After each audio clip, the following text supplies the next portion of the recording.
नमस्कार, आप देख रहे हैं स्पेशल रिपोर्ट न्यूज रूम से। आपके साथ मैं हूं अंजना ओम कश्यप।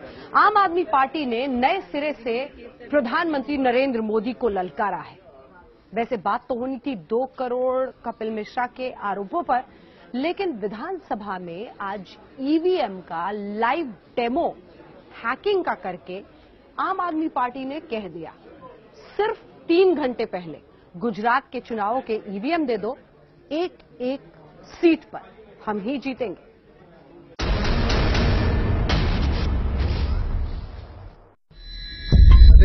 देश के अंदर ये ईवीएम का लाइव टेस्ट है।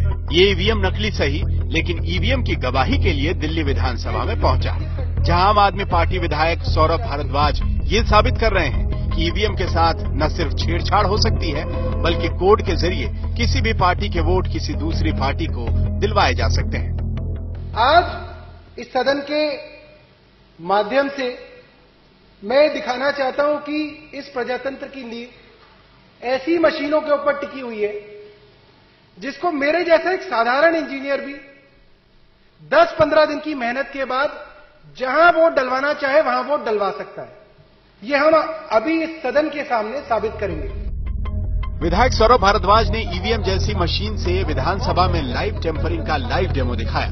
सौरभ भारद्वाज ने ईवीएम के जरिए वोटिंग करनी शुरू कर दी। सौरभ भारद्वाज ने इस लाइव डेमो में आम आदमी पार्टी, बीएसपी, बीजेपी, कांग्रेस और समाजवादी पार्टी को रखा। भारद्वाज ने इन 5 पार्टियों को डेमो के दौरान वोट दिए। डेमो के दौरान आम आदमी पार्टी को सौरभ ने 10 वोट दिए। बीएसपी के सामने उन्होंने 2 बार बटन दबाया। बीजेपी के सामने बटन उन्होंने 3 बार दबाया।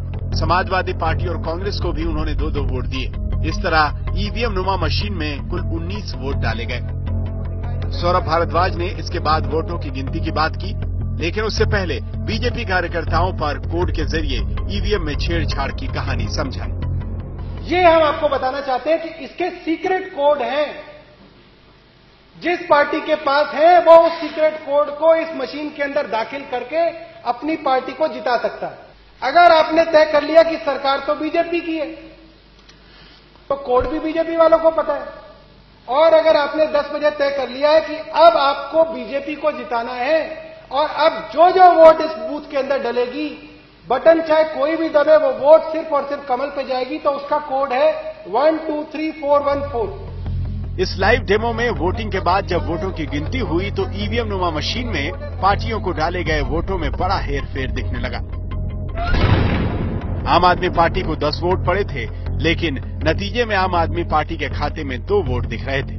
बीएसपी को 2 वोट मिले, नतीजे में 2 वोट ही दिख रहे थे। इसी तरह कांग्रेस और समाजवादी पार्टी को भी 2-2 वोट मिले थे। इसकी गिनती भी सही निकली। बीजेपी को तो महज 3 वोट पड़े थे, लेकिन गिनती के दौरान बीजेपी के वोटों की संख्या 11 दिखने लगी। सौरभ भारद्वाज के मुताबिक आम आदमी पार्टी को मिले 8 वोट टेम्परिंग के जरिए बीजेपी के खाते में चले गए।